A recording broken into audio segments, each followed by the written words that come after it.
Hi everyone, welcome back to Creatively Crafted Life. This is Melanie and today we're going to be using a sketch and a bunch of photos from a trip that I made back in 2010 to California, and I have my notes. If you haven't seen how I organized some of my photos, I talked a little bit about how I print photos and store them in my memorabilia video, which I'll link above in a card above. So if you're interested, to check that out. The sketch is from Scrapbook Generation. It is their free sketch from January 2017. My plan at the moment is to follow this fairly closely. I have printed out the photos roughly in these dimensions. I have made a couple of exceptions. So for example, the 4x6 photos, I've actually combined two 3x4s just to get even more photos on the page. So what am I going to be using? Well, because this is a travel-oriented layout, I went to my travel bin. So I have an iris bin full of travel papers and embellishments. And I found, first of all, this page here. This is from Studio Calico 2017 Commute. And the reason why I was drawn to this map page is because a good chunk of what I'm documenting are photos taken from the car. They're taken from the car window. So we had come, a bunch of us from the place where I worked had come to Los Angeles for a work trip, and once that was over, we all piled into a bunch of cars and we drove around sort of doing the touristy sightseeing trip in a sped up version because we only had a few hours to do so. So I picked that, and I had also had purchased quite a while ago these California stickers, and I thought, which are from 2009, which I thought would work with this paper. So those were the two kind of starting off points that I had. If you look at the sketch, you'll see there's not a ton of cardstock. There's a strip here, there's a strip down at the bottom, two very skinny strips, and then just some random pieces to make flags and circles. Oh, and a couple of the photos are matted. So I'm picturing that this cardstock here will be this light colored strip. So then I needed something to coordinate on the bottom, but also to coordinate with these embellishments. And so I pulled out this page. This was from Paige Evans' collection. I can't remember which one. But even though this aqua color is not exact match in here, they're not going to be touching. And I think overall, some of this light blue can read this color, if that makes sense.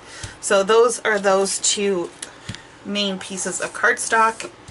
And then for the stripe, you don't have to use a stripe, but I did pull one. I have this Echo Park paper. It's called Rose Petal Stripe from their Dots and Stripes collection.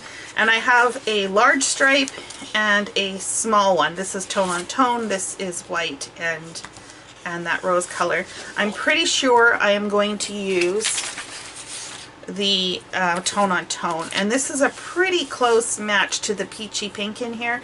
It's not exact, but again, this is such busy paper that when you look at it combined with the pink and stuff like that, it reads pretty close. And then the question was, well, what am I going to use for matting and for the different banners, etc.? And that's where I pulled out Paige's Take Me Away in 6x6. Again, some of these colors are not going to work, but a bunch of these I think I can make work. Like for instance, this yellow and maybe this red color with the hearts. And again, I'm looking at this page. Sorry for the glare. I'm looking at this sticker sheet as well, kind of for inspiration. So I think I can make all of that work. And then the last thing to round it off are two American Crafts white textured cardstock. So as I said, I've already printed my photos roughly to the size that they need. They just need to be trimmed out.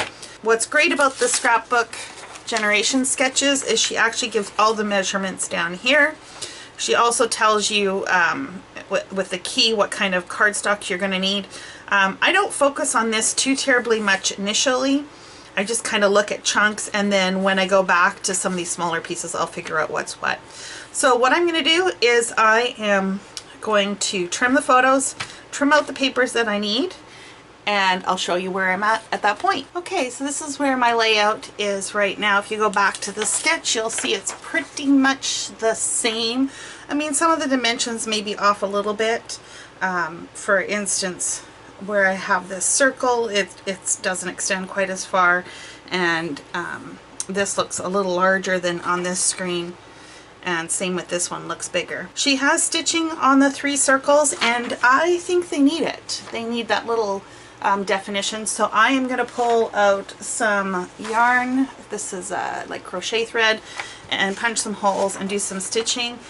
And then obviously this was a winter themed layout, and I am going for the complete opposite. I am not sure how I'm going to incorporate these stickers in here yet, so I will play around with that a little bit. I also have some Color Cast Designs Word Wood Veneer, and I also have a Ali Edwards kit. Now most of this doesn't go with my layout, but there is some of this mint, so that might work, and the word stickers are black, which can always make work. So that is where I'm at. This is going to be the hardest part for me because I don't have a plan, so hopefully I can layer this all out. And I also need to add my journaling. She has some word strips down here. I think I'm going to do the exact same thing. I'm going to pull out my old typewriter and type that up. I don't have a large amount of journaling to do. Okay, now you know where I'm at. Let me get back to it. Okay, so here is the completed layout. Sorry for the glare. There is some foiling on the stickers. I called it California Driving instead of California Dreaming. That's the title, but then I also added the black sticker, Today's Adventure and On the Road Again, to repeat the elements in the different embellishment clusters. I've got the sites and places to go, and over here I've got Just Go and Finding Adventure. And basically the idea behind this is that you have a visual triangle, so usually it involves 3 clusters, and repeating a similar element. So I have like 3 enamel dots. I've got 3 here and 3 here. They're not all the same color, but the fact that you have that repetition helps unify the page, or so they tell me. I also tried to balance out the colors. So for instance, there's yellow here and yellow here, so I for sure wanted to use the yellow enamel dots on this one. I didn't really have a lot of this darker blue over here, so I just added the blue dots. And basically what came down to was I just repeated yellow again, just because of how this cluster is looking. There was no yellow in this particular section of the cluster, if you will. I added my journaling, just typed it up on a typewriter that I have, and that is pretty much it. So it's pretty close to the original sketch, which is perfectly okay. And the nice thing about it is it takes a lot of the guesswork out of doing a layout. The last time I did a sketch like this where it was very close, I challenged you to leave me a challenge by providing a sketch that you would like to see me try. Why don't we do that again? Let's see what you guys come up with. Just include the link in a comment below of the sketch that you would like me to use in an upcoming video, and it just may be that I will take you up on that challenge. Thanks again, everyone, and until next time, happy crafting.